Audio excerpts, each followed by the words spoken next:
Free में जब पहली बार एग्ज़ाम हुआ यूपी पुलिस का जो कैंसिल हो गया था, उसमें मेरे 195 नंबर थे।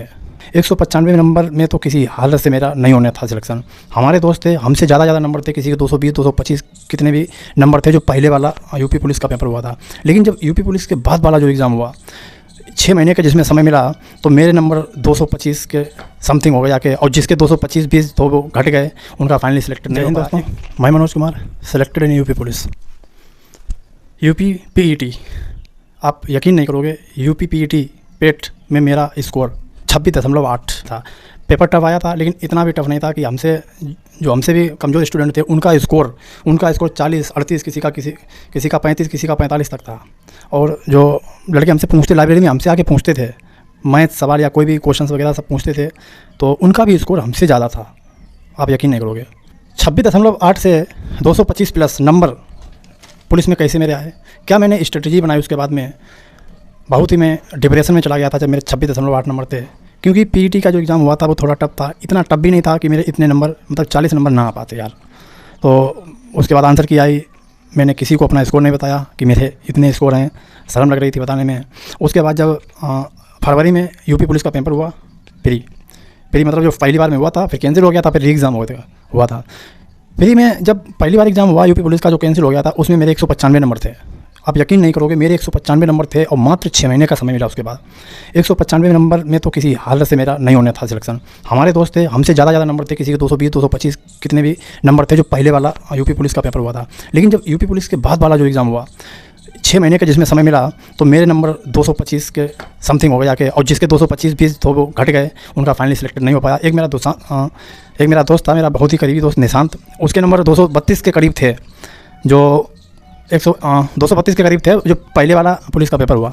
लेकिन जब बाद वाला पेपर हुआ, हालांकि उसकी थोड़ी टफ शिफ्ट थी, पहली शिफ्ट थी, उससे 214 नंबर बने और मेरे 221.5 नंबर भरे थे 24 अगस्त की पहली शिफ्ट में। तो कैसे मैंने तैयारी की इन 6 महीने के दौरान और क्या मेरी रणनीति रही, वो रणनीति आपके सामने मैं साझा करने वाला हूँ।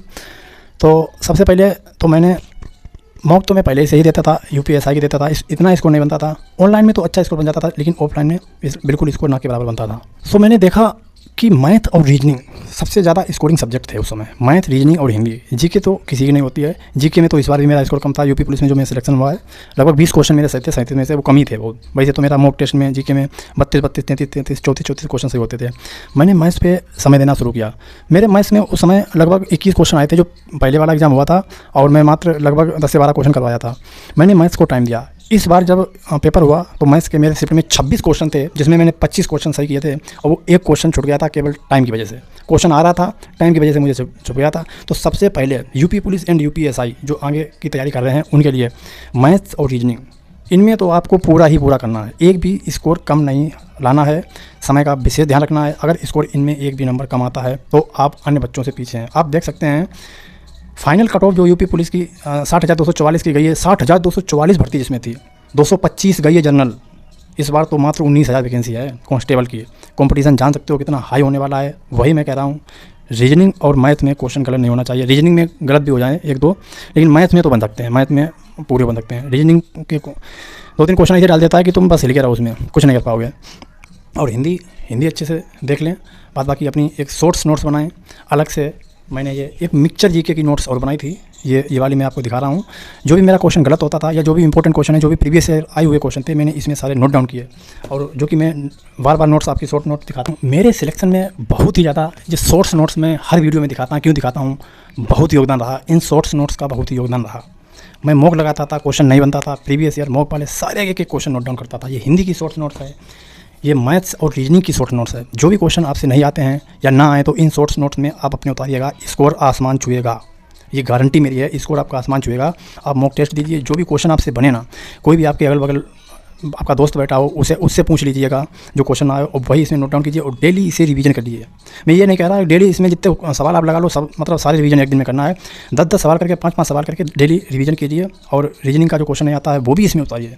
आपका स्कोर आसमान छुएगा। और 5 से 6 महीने तो बहुत होते हैं, 3 महीने में आप अपना स्कोर देख लेना, 100% बढ़ेगा। उसके बाद यूपीएसआई वाले मेरे दोस्त, ये यूपीएसआई वाले दोस्त, ये पीडीएफ मैंने रोजगार वितरण किससे निकलाई है, पोल्टी की बहुत ही कारगर पीडीएफ है। इससे आप पढ़ेंगे तो पोल्टी में आपके क्वेश्चन गलत होने की संभावना काफ़ी कम हो जाएगी। और हिंदी हिंदी नवीन सर ने इतनी अच्छी तरीके से पढ़ाई थी, उनका तो कोई जवाब हिंदी में था नहीं उस समय। उन्हीं से मैं हिंदी पढ़ता था और काफ़ी अच्छा स्कोर हो जाता था, क्योंकि बहुत से बच्चे आप जान सकते हैं, लगभग ऐसा कोई 60,244 में ऐसा शायद ही बच्चा होगा जो नवीन सर से ना पढ़ा हो, कोई डायरेक्टली कोई इनडायरेक्टली। इनडायरेक्टली का मतलब है मतलब कुछ वीडियो देखी हो या थोड़ी बहुत, और किसी ने तो बस उनसे ही पढ़ा और बाकी किसी से नहीं पढ़ा, इस तरीके से मतलब रहा।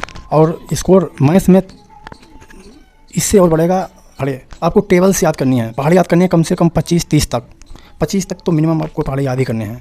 और जो 25 से फिर 26 से 30 तक आए, 26 से 30, 35 तक, इन्हें हाफ याद कर लिए।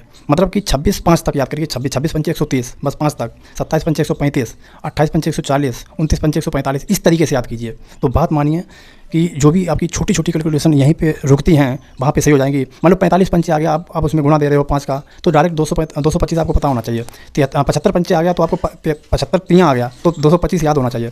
75 तियाँ 225 होता है, 45 पंचे 225 होता है, और 25 नेमा 225 होता है। ये आप इस तरीके से मतलब याद रखोगे तो ज़्यादा अच्छा रहेगा। ये फोटो देख सकते हैं किस तरीके से मैंने टेबल्स अपनी बोर्ड पर नोट डाउन करता हूँ और इन्हें बार बार रिवाइज करता हूँ, याद करता हूँ। तो आप देख सकते हो परसेंटेज हो गया। परसेंटेज की आपको हर एक फ्रैक्शन पता होना चाहिए।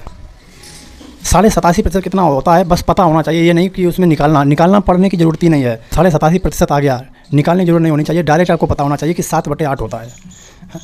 ये बात ध्यान रखना। 57/7 आ गया, आपको डायरेक्ट पता होना चाहिए कि 4/7 होता है।